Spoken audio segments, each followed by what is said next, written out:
Aloha worlds and welcome to another episode of The Queer and the Queen. I'm Jacobi, act like you know me, Jones, and I have back in the house with me one of my favorite queens, Miss Nice Nasty. Happy New Year, girl. How are you? I am doing good. I'm really excited for 2023. Really, really excited for 2023. 2022 was long, and yeah, I'm ready. I have Do a you lot do of resolutions?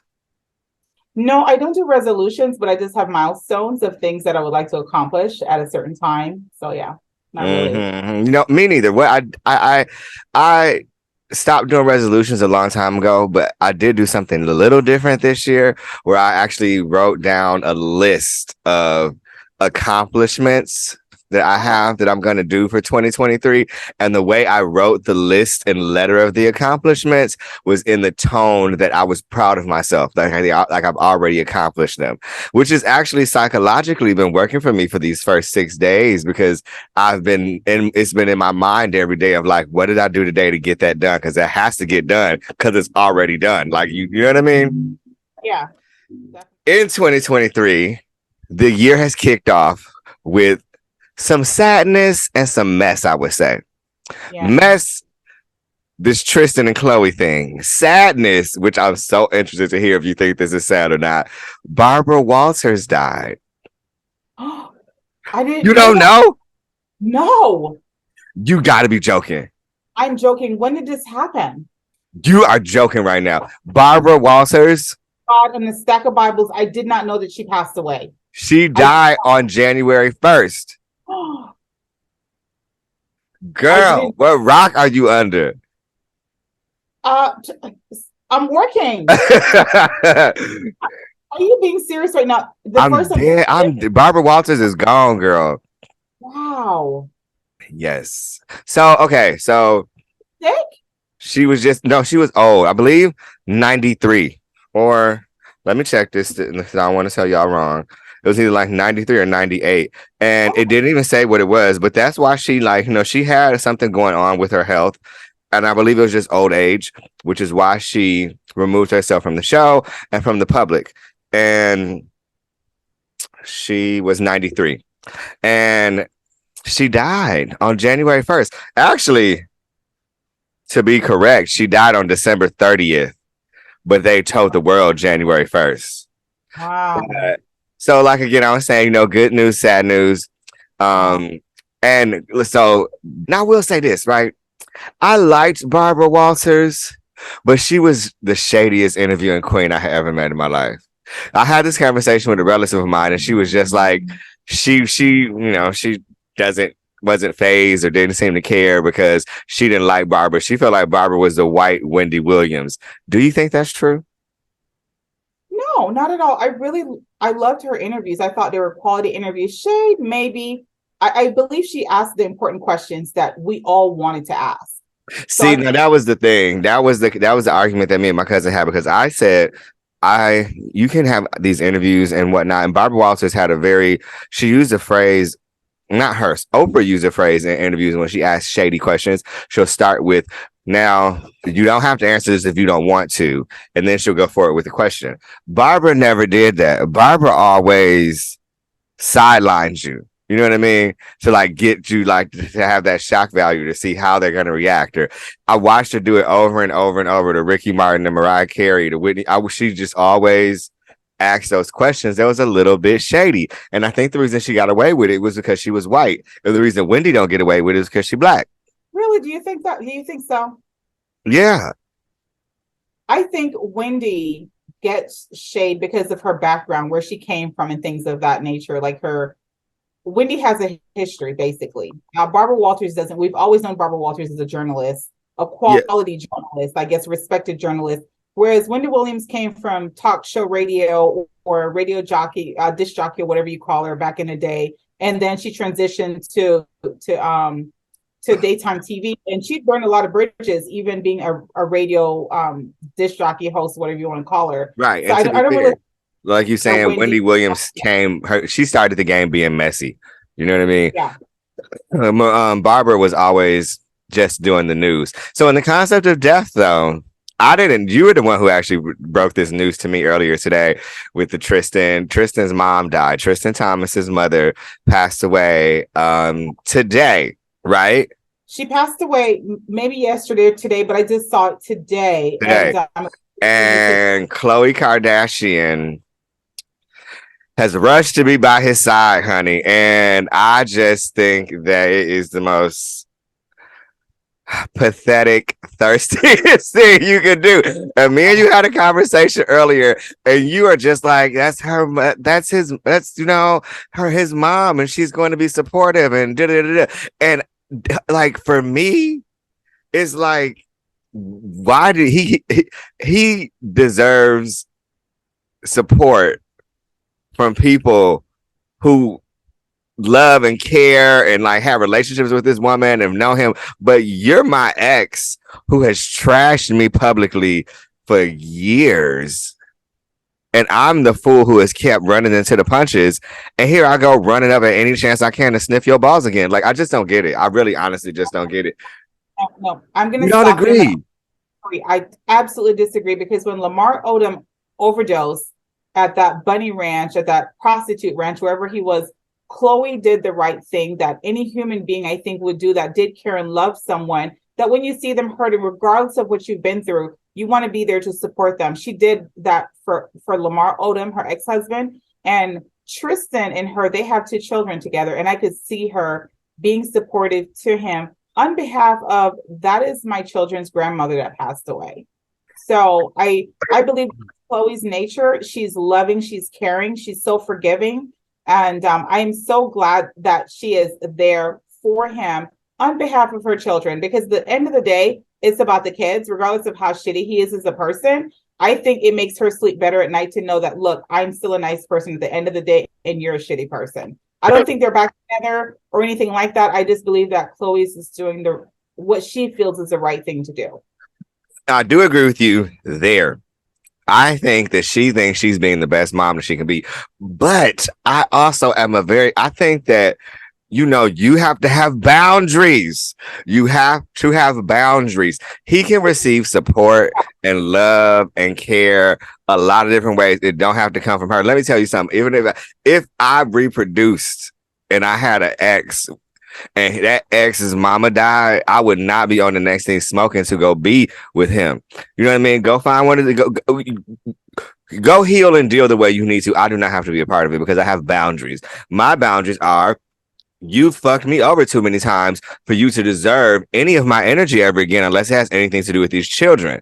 Now, these children are like 4 and under 1 years old. So in my personal opinion, they don't need to be at a funeral, because there's no need for them to go through that trauma. You know what I mean?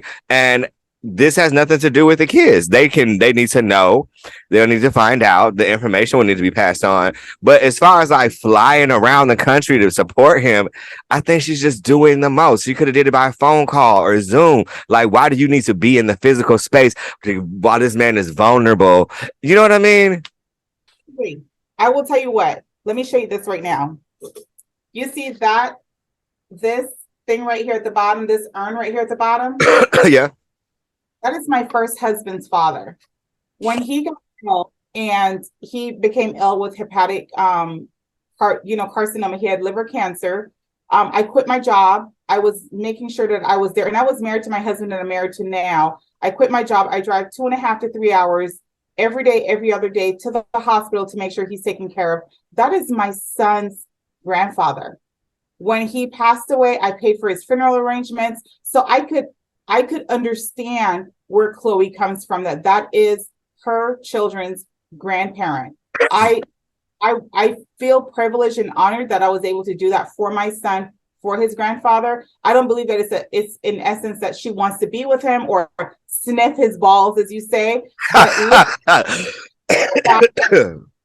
Having that moment with his grandfather, and his grandfather's in my office, and I call him dad still. And you know what? Maybe I'm bitter. Maybe I'm bitter.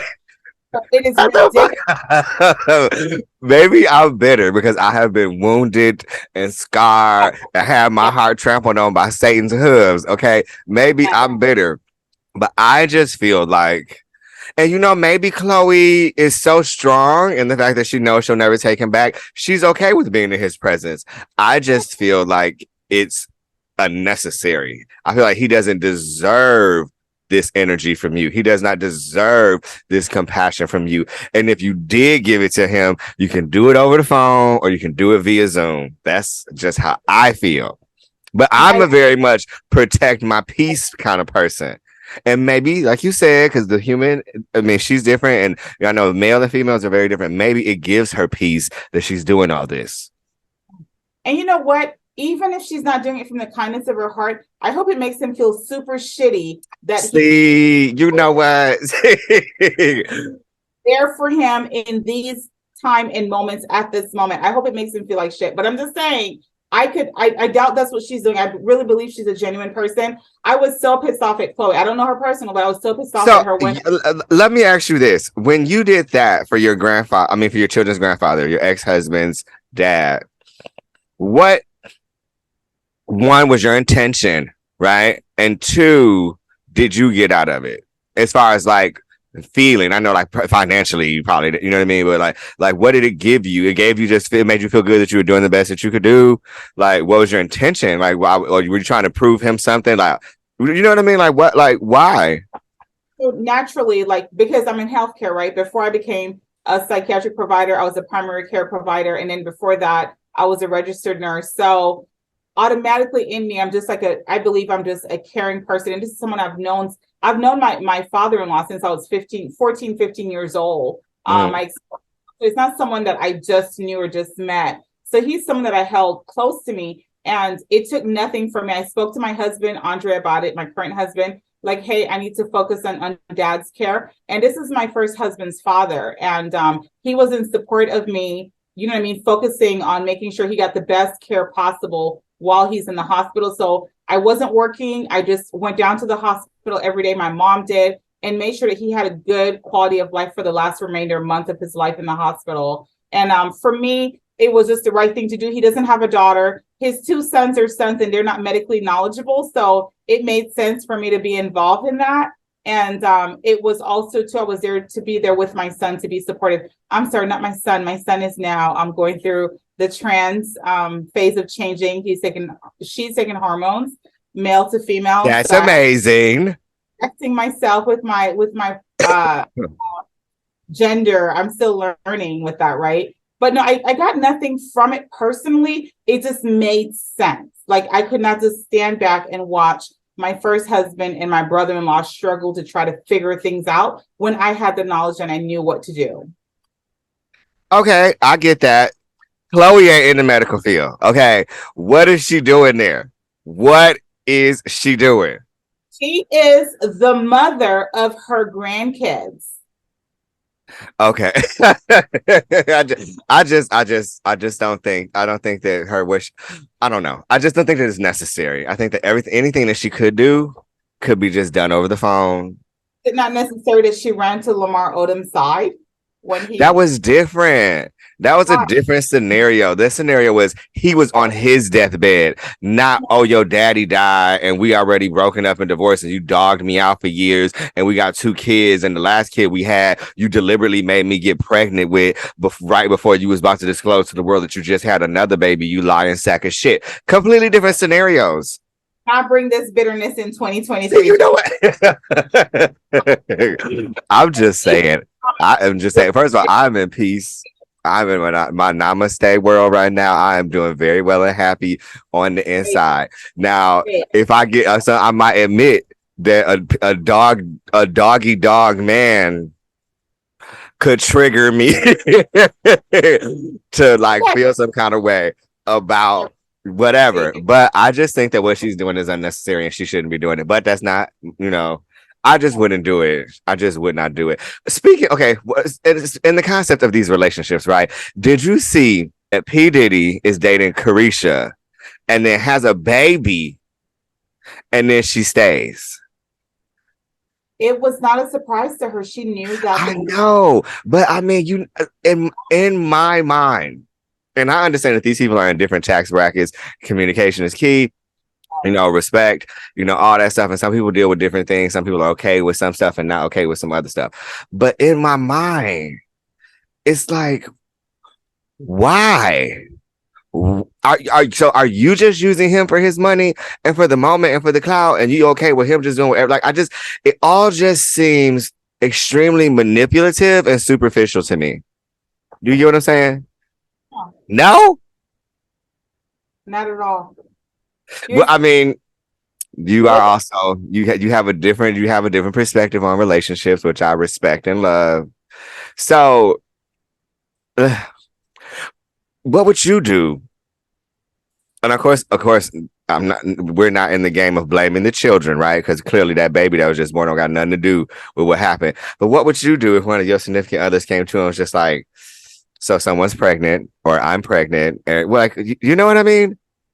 That is something. So I will tell you what, and I believe Carisha that she said that they have a very honest relationship. And I believe that they do have a very honest and open relationship. Okay. I will say this is that I don't believe that she was taken by surprise about the baby. I believe she's always known about the baby. And I saw them New Year's and they look absolutely lovely. Whether she's the main woman, the one of the women, I don't know, because I've seen P did it with like other women courting. For all I know, they could have an understanding of being a polyamorous couple. I don't know. It's not my business. What I will say is that Carisha is very happy. And she's standing by her man. All right. She's sticking by him. And their New Year's photos look absolutely beautiful. I saw all of P. Diddy kids with the new baby. And I don't know what the big deal is. I don't know why people are projecting their own feelings on Carisha and Diddy because I'll let her like, oh my God, I would never, bitch, never. And I'm just like, okay, so your baby daddy already have 3, 4, 5 kids already. So what are we talking about here exactly? And Carisha is happy. She said nothing was a secret. She said that she knew about the baby. It wasn't a surprise to her. So I don't understand why society is upset or is saying that she has low self-esteem or she's allowing him to degrade. No, if Andre comes home tomorrow and he said, you know what, guess what? I was out there in Italy because, he's traveling now or whatever, and someone else is pregnant. Okay. There's an understanding. Right, exactly. So that definitely had to be a huge part of the game where he had to be like, look, this is what, like, and I will say, when you're dealing with someone and these people are in a whole nother tax bracket. These are rich people problems, right? Because when you're dealing with someone who has money like that, you will put up with a lot of things from the outside world's opinion that won't matter to you no more because you get to sleep on this big ass bank account every night. You know what I mean? Like, so it won't okay. I will say I would sleep comfortably. Yeah, so it doesn't matter. You can have as many children as you want as long as you keep running me that check. So I get that, but then again, as I say, like I don't know how healthy that relationship would be, but I ain't in it, so it's not my situation. It's not about the check for her because she's successful. She has a talk show. I've only seen one episode with her and P. Diddy. She is an artist. I believe she's smart with her money. Okay. So I don't necessarily want to say like she's just some random bum chick that's just tolerating. Yeah, no, not at all. I do think that she's ghetto, but I don't think that she's ignorant, and I definitely think she's successful. I'm happy for both of them because she has said that they have communication, they have a conversation. That's always my motto. Everything could be solved if you have a conversation beforehand. They had a conversation. She knew about the baby. She did not learn about the baby on social media. Are you kidding me? Do you think P. Diddy would have said welcome, love, or whatever his post is without talking to Carisha? They say, I'm going to put that post out there. Do you really think so? Okay, speaking of that, Khloe Kardashian learned about this other baby on social media. And yes, she flying around this goddamn world to go support this man's mama who he's a coward. We're not going to talk about Khloe and Tristan. Tristan's behavior is not a reflection on Khloe. Khloe, I believe, has handled this with class. Well, Khloe's choices are a reflection of her. And she's choosing to go continuously support this man who's dogged her. Kobe, how many times have you been with a man and gave him chances over and over again that has treated you very poorly? Or we ain't here to talk about let's call it a fucking spade at this moment. Okay, you know what I will say in all honesty, I have been in one relationship. One relationship where this dude just did not deserve me, and he continues to have access to me for several years. Right. And that's okay. We only know a small fraction of Khloe's life, of Carisha's life, of P. Diddy's life. And I'm just saying, for what I know, I am so happy for Carisha that she is standing by her man. You know, it doesn't matter what it is. She said with her own mouth that it was not a surprise to her. So society needs to get over it. Social media needs to get over it. She's moved on. Listen, honey, she was at New Year's Eve on a yacht somewhere straddling her man, okay? So this is true. This is true. You make a very good point. You're right. I do agree with that. Now, so let's talk about Chrisean and Blueface. Okay. I am so disappointed, but not surprised that Blueface was arrested, because we haven't spoken in a long time. You know, we haven't done this show in a long time. Right. He has a pending case in Nevada related to a nightclub shooting. I don't know if you saw the video, that it is alleged that this Blueface that used his firearm against someone in a vehicle. When I look at the video, I'm just kind of like, okay, maybe he felt threatened because this is the vehicle that this person is driving, could use as a weapon against him, and he felt that he had to protect himself. I don't know.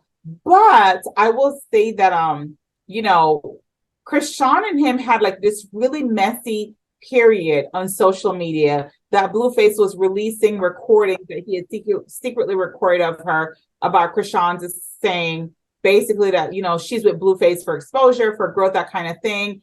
And they had a nice little battle back and forth for a little bit, but they rekindle their relationship. And I think when I'm really looking at it, I said this has to be for financial gain. I don't really that they really genuinely love each other and are in love. I don't know that, because it seems like if Blueface felt so disappointed and disgusted with her, and he just didn't, he was telling the world, don't feel sorry for her because this is what she said, and he played the recording, basically she was using him, and then for him to get back with her, it just seems like everything is just all like a plot, a screenplay, you know what I mean? It's all scripted information, a scripted play. So I'm not really enthused to watch their show anymore. And surprisingly, I was looking forward to their show, but now that all of this has transpired, I'm just like, I'll just, follow them on Instagram.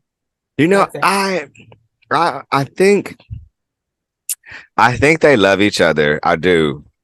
But I think that they have gotten to a point where they don't give a fuck if they are together or not. But financially, it makes sense to go through this bullshit, because we might not really I can live without you and you can live without me, but if we keep playing this game, we can keep getting this check. That's what I think. They're manipulating the moment. They're like 15 minutes of fame. What I didn't know until yesterday was Blueface is signed to Cash Money. Really? When did this happen? Has this always been the case? It's always been the case. I was watching a bunch of reruns of like the Braxton Family's Value. Like, I don't know what came over me, but I just spent the other night YouTubing all these episodes, right? And just rewatching shit. And, Tony Braxton's with Birdman. And then I looked up some stuff about Birdman randomly, and it was like, the biggest artist that he has on Cash Money is Wayne, Drake, Nicki Minaj, Blueface. Wow. I didn't know either. Yeah. But I definitely think that, I don't know. It's kind of like that guilty pleasure thing, because I think that they are trashy, and I think that it's toxic, and I think that it's unhealthy, and it makes me semi-sad to see some of the shit that I see, especially with Chrisean. But then also, it's like you can't turn it off. Yeah, and I can't be mad at them for that. Like, I believe that if there is an opportunity for financial growth, if it's not against your morals, your beliefs, and your values, go for it. Right. Right. And I actually think that what they're doing is against any of that because what they're doing is really just who they are. They're young. Chrisean's only like 23. You know what I mean? Like they're young and they're just seizing the moment. And maybe in 10 years when she's 33, she'll look back and be like, woo child. Like I was a completely different person 10 years ago, 15 years ago, 20 years ago. You know what I mean? Like I have come a long way, child. And right now she's just in her youth. Like if you would have caught me, if I would have been doing something like this when I was 23, I would have been just like every other loud gay 23-year-old that is right now. You know what I mean? I would have been a super extra, super snappity poppity. You know what I mean? And now I'm just more like, let's read the encyclopedia and see the news today. You know what I mean? Our outlook on relationships and connection changes with age, with experience, with exposure to different situations that we know that is not beneficial for us. We've all went through a toxic phase, and I am happy that they're going through their toxic phase because I believe that it's either going to make them stronger as a couple or make them better spouses or better partners for their future partners. So either that has to happen for both of them. It's a journey that they're both on, and we're just looking on, and I'm enjoying the scenery. Yeah, and Chrisean was on this B Simone, I believe is her name. She has I think it's I Know Something podcast, and which is a really cute show. I've seen several episodes. They really have nice conversations, and they had Chrisean on, and I did not watch the whole episode. Yeah, I've seen some clips, but they basically are just trying to let her know. Like I think they were there. It looked like their intentions for having her onto the show was to try to get her to be like, girl, there's the other way to go about this. If you looking for fame, this ain't gonna be the way to sustain it. You know what I mean? Because if she continues on this path, people are going to expect this hood rat ass, toothless ass person all the time. And you're gonna have to evolve past it quickly if you want to sustain it. Otherwise, you're gonna be stuck in this caricature. You know what I mean? So I disagree with this is the thing, Jacobi. I care about you and I'm alarmed by your behavior and I want to give you some sound advice. It wouldn't be on the show for ratings, I guess you can say. I believe that if someone genuinely cares about Chrisean, it would be like a phone conversation, right? To be like, hey, there's other ways to go about this. There's other ways, like what's really going on. I am worried about her drinking. I don't know if she used drugs or not. I can't say, but she looks like she's under the influence a lot. And when you're under the influence a lot, I believe that you are numbing pain, numbing trauma. Yeah. She's unhappy. I was going to mention that earlier. Yeah, it is easier to deal with life and every day just waking up and going through your day by just numbing a lot of that feelings. And alcohol, marijuana, ecstasy, meth, cocaine, heroin, fentanyl, all of those things, it numbs the feeling of emotional pain. Mm-hmm. And or it could heighten your emotional trauma and just increase the crying. Like, I don't know if you've ever experienced a drunk that is drinking and they're bawling about things from 3 and 4 and 5 years old. And I've had to cut that off with some family members of mine that and they're crying about things at 5 years old. And I'm like, nope, we're not going to use alcohol at this moment to talk about our trauma. Yeah. So. Yeah, I agree. I had an issue that happened to me in my 20s where I basically had to get myself together and be like, what's really going on? Why are you really doing this?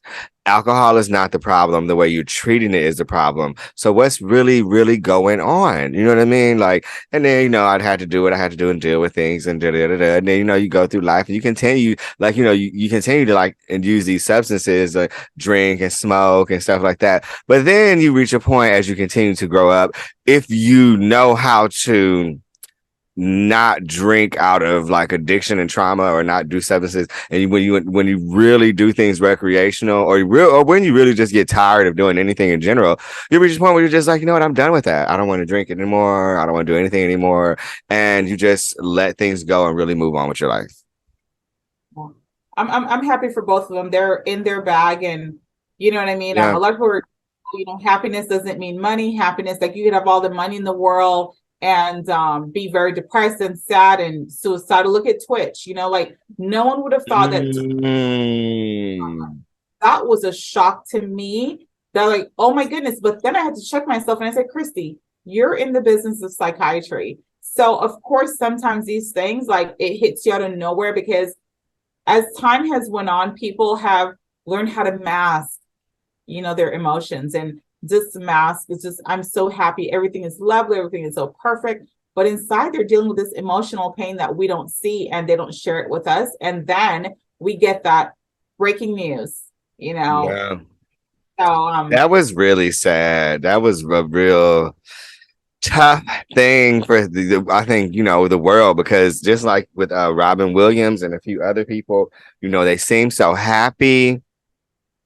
They give so much joy to the world, and then they don't know how to keep it for themselves, or they don't know how to save a little bit for themselves. And there's some things I discovered, like he left and went to a hotel and did it there. And me and my cousin talked about this the other day. He had children, and we were processing the conversation, and I was like, she was like, I don't understand how you could do things like this. And I was like, well, you don't understand, because I had a roommate that committed suicide, right?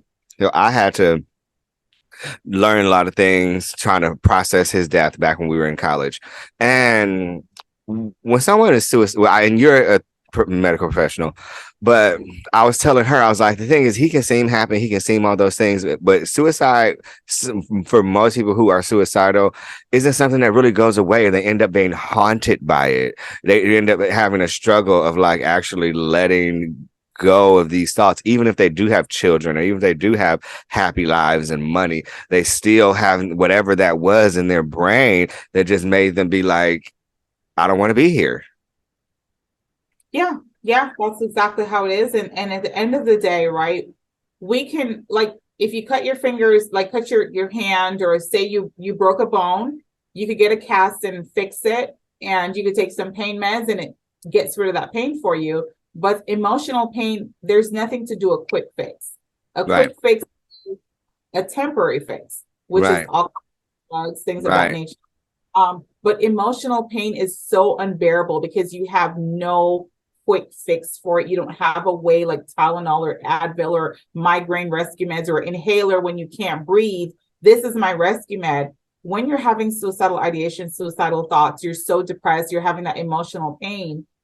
It is, I can't even explain it to anyone. I've been there myself. So that's what I'm saying, is I understand that some people, we think, like Twitch, we think Robin Williams, he's so funny, he's so great, he's amazing, right? Everyone loves him. And how could the love of the world not be enough for him to successful Anthony Bourdain, travel all over the world, eat delicious food? My dream. I'm like, oh my goodness, I would love to do that. But we have no idea the emotional pain that they're going through, because you cannot. We have, the things that happen to him that he can't shake. You know what I'm saying?